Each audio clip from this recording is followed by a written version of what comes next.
ذوالحجہ کا مہینہ اللہ تعالیٰ کی بارگاہ میں کتنا مقبول ہے، اور اس کا خاص طور پہ جو عشرہ ہے، پہلا عشرہ یکم ذوالحجہ سے 10 ذوالحجہ، اس میں کتنی برکتیں ہیں۔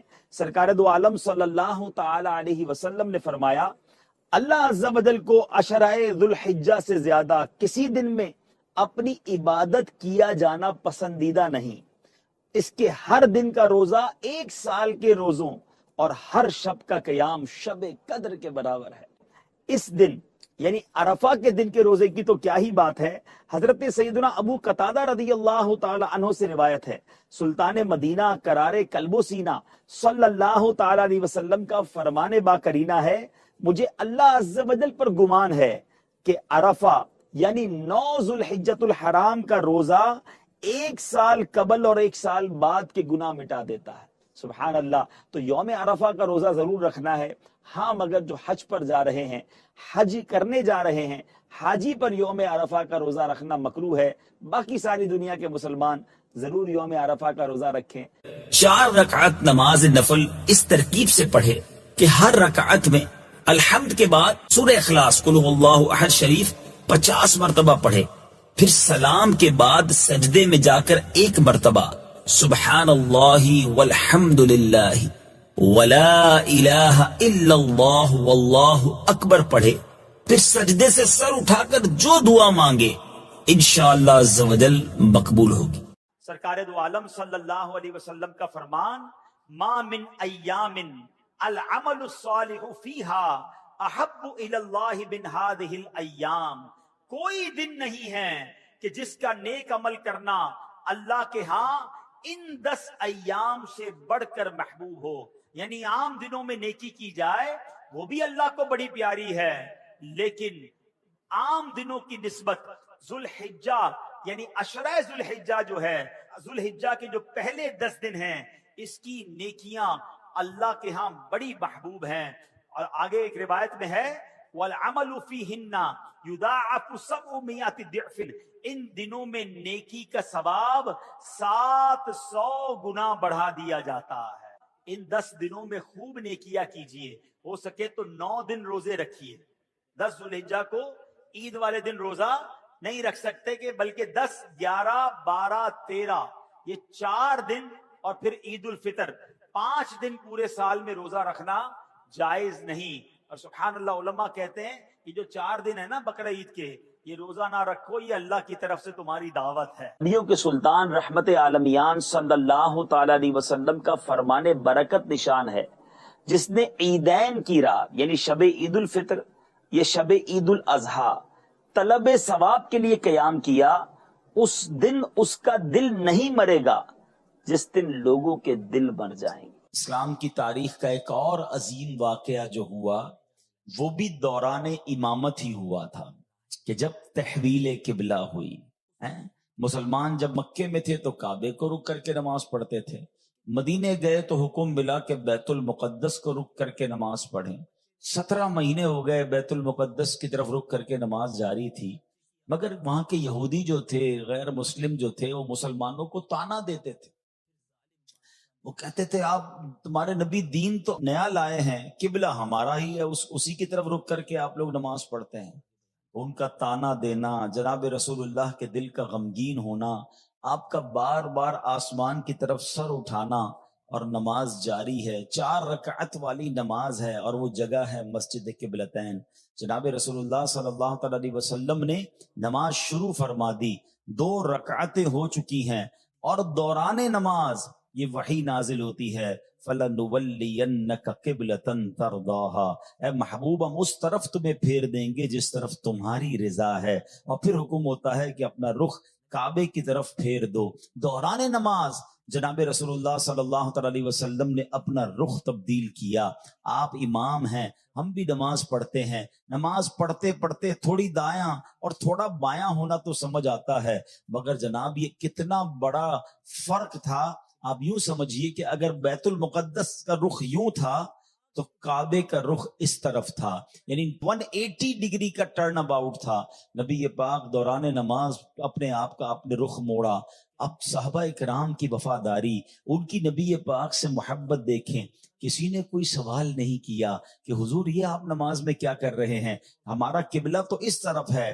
انہوں نے دیکھا رسول پاک نے رخ موڑا ہے، تمام صحابہ نے رخ موڑ دیا۔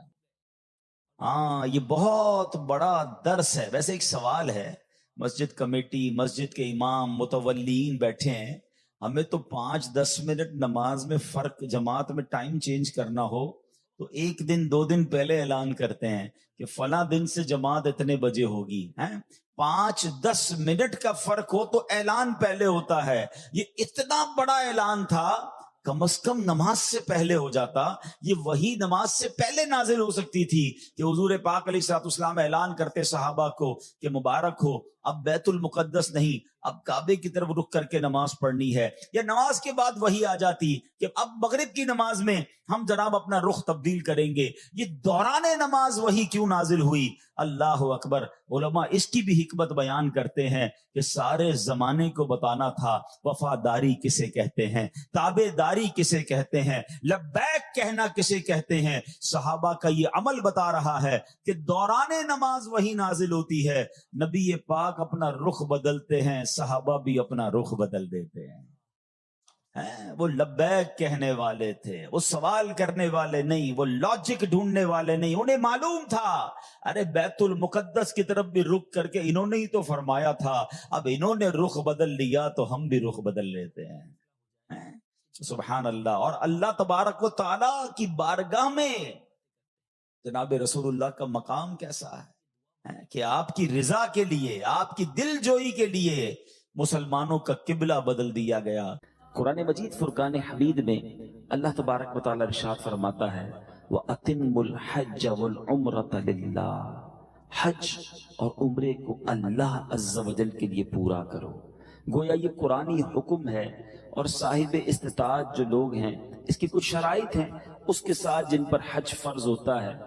اللہ اکبر۔ دنیا میں بڑے سفر ہیں میٹھے اسلامی بھائیوں، دنیا میں بہت ساری جگہیں ہیں دیکھنے والی، اور بے شک آپ عمرے پر کئی بار چلے جائیں، اس کا بھی لطف ہے، اس کی بھی فضیلت ہے، اس کی بھی برکتیں ہیں، مگر خدا کی قسم جو حج کے فضائل ہیں، اور حج کو ہم کیوں نہ تڑپیں، حاجی جائیں تو ہماری آنکھیں کیوں نہ اشکبار ہو جائیں، ہم کیوں نہ اپنے رب کے حضور رو رو کر دعا کریں کہ ہمیں بھی یہ سفر جو ہے وہ نصیب ہو جائے۔ ایسی ایسی فضیلتیں ہیں۔ آپ تو قرآن اور حدیث پڑھنے والے ہیں، احادیث میں گویا ہمارے آقا علیہ الصلوۃ والسلام نے ہمیں انکریج کیا ہے، ہمیں گویا بلایا ہے، دعوت دی ہے، حوصلہ بڑھایا ہے کہ جیسے ہو سکے یہ سفر اختیار کرنے کی کوشش کی جائے۔ سرور کائنات صلی اللہ تعالی علیہ وسلم فرماتے، یہ حدیث بخاری، مسلم، ابن ماجہ، بڑی بڑی کتابوں میں موجود ہے۔ پیارے آقا علیہ الصلوۃ والسلام فرماتے جس نے حج کیا اور رفث یعنی فحش کلام نہ کیا اور فسق نہ کیا تو گناہوں سے ایسا پاک ہو کر لوٹا جیسے اس دن کے ماں کے پیٹ سے پیدا ہوا۔ آپ سوچئے تو صحیح، یعنی گناہ معاف کرنے کا وعدہ۔ یہاں جو مجھے حاجی سن رہے ہیں، یہ وہ سن رہے ہیں جو حج کی تیاریوں میں مصروف ہے، یہ کنڈیشن یاد رکھیے گا۔ حج پر جانا ہے تو رفث نہیں کرنا، فحش باتیں نہیں کرنی، گناہ نہیں کرنا۔ There are 2 conditions۔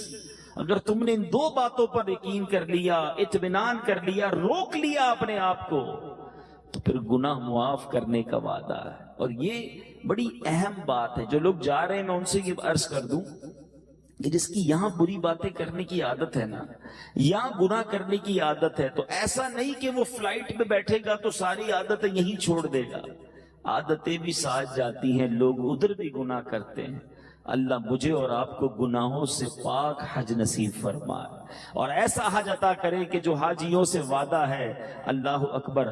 نبی پاک علیہ الصلوۃ والسلام فرماتے ہیں حاجی اپنے گھر والوں میں سے 400 کی شفاعت کرے گا اور گناہوں سے ایسا نکل جائے گا جیسے اس دن کہ ماں کے پیٹ سے پیدا ہوا ہو، یعنی اس کی شفاعت 400 گھر والوں کے حق میں بھی قبول ہوگی۔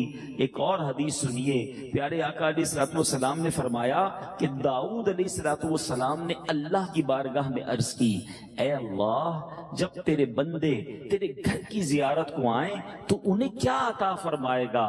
سبحان اللہ. سنو رب کا جواب.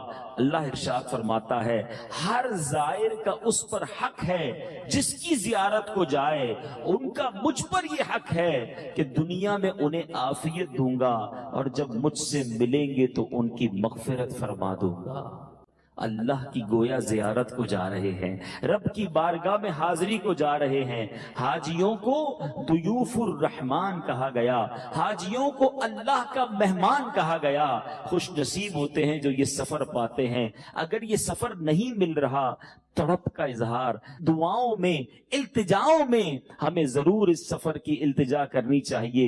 اور یہ نصیب والوں کو سفر ملتا ہے. کتنا پیارا سفر ہے. سفر کو جائیں مغفرت کا وعدہ, نہ پہنچ سکیں, سفر میں انتقال ہو جائے, پھر بھی گھبرانا نہیں ہے. اللہ کے حبیب علیہ الصلوۃ والسلام فرماتے ہیں جو حج کے لیے نکلا اور مر گیا, قیامت تک اس کے لیے حج کا ثواب لکھا جائے گا. اور جو عمرے کے لیے نکلا اور مر گیا, اس کے لیے قیامت تک عمرے کا ثواب لکھا جائے گا.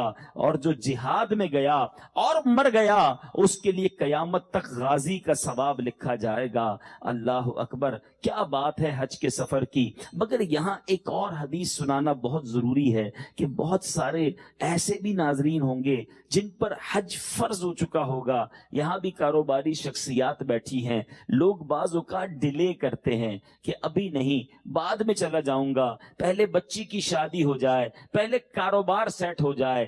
ایک بات یاد رکھیے, حدیث پاک کا مضمون ہے کہ جس پر حج فرض ہو گیا, استطاعت کے باوجود وہ حج نہ کرے, آقا نے فرمایا مجھے کوئی غرض نہیں وہ یہودی ہو کر مرے یا نصرانی ہو کر مرے. یعنی ایسے لوگوں کا ایمان خطرے میں ہے جو حج استطاعت کے باوجود ڈیلے کرتے ہیں. اگر ایسے لوگ مجھے سن رہے ہیں یا مدنی چینل کے ناظرین ہیں, اگر اللہ نے طاقت دی ہے, حج اگر آپ پر فرض ہے, تو اب تاخیر نہ کریں, جلدی اللہ کے گھر پہنچ جائیں. آپ بچی کی شادی یا کاروبار کے سیٹ ہونے کا انتظار کر رہے ہیں, ارے اس کے گھر جا رہے ہیں جہاں سب کے بگڑے کام بنتے ہیں. ادھر جائیں گے تو ساری مشکلیں ویسے ہی حل ہو جانی ہیں, تو وہاں جانے میں تاخیر نہیں کرنی چاہیے. حاجی ایک بہت خوبصورت وظیفہ پڑھتا ہے, اور خدا کی قسم ہم جتنی بار ادھر پڑھ لیں وہ کیفیت بن ہی نہیں سکتی جب احرام پہن کر, احرام کی نیت کر کے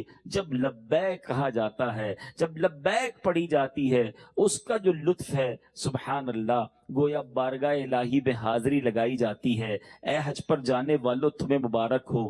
تلبیہ کی فضیلت کیا ہے؟ اللہ کے حبیب علیہ الصلوۃ والسلام نے فرمایا, ترمذی شریف کی حدیث ہے, جو شخص تلبیہ پڑھتا ہے اس کے دائیں بائیں اور دونوں طرف زمین کی انتہا تک موجود درخت اور پتھر اور مٹی اس کے ساتھ تلبیہ پڑھتے ہیں. یعنی حاجی جب تلبیہ پڑھتا ہے تو اس کے ساتھ یہ تمام چیزیں بھی تلبیہ پڑھتی ہیں.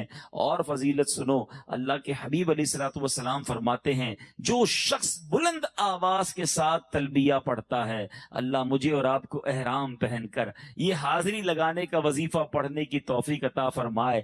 بلند آواز سے جو تلبیہ پڑھتا ہے, سورج اس کے گناہوں کو ساتھ لے کر غروب ہوتا ہے. یعنی اس دن جو سورج غروب ہوتا ہے گویا اس کے گناہ لے جاتا ہے. اللہ اکبر, کتنی قومیں, کتنے رنگ, کتنی نسلیں الگ الگ ہیں, سب کا لباس ایک ہے, سب کی بولی ایک ہے, سب کی زبان پر لبیک ہے, سب اللہ کی رضا پانے کے لیے, مغفرت کی خیرات لینے کے لیے عرفات میں جمع ہوتے ہیں.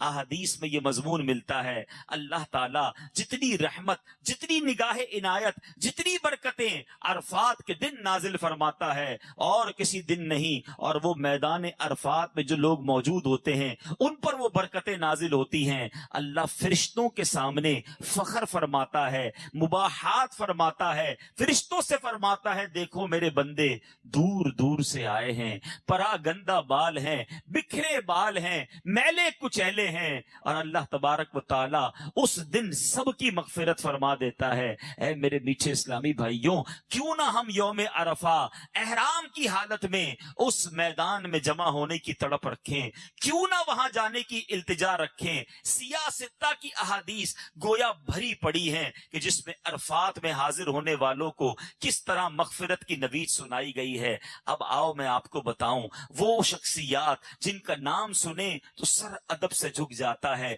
جن کی تعظیم ہم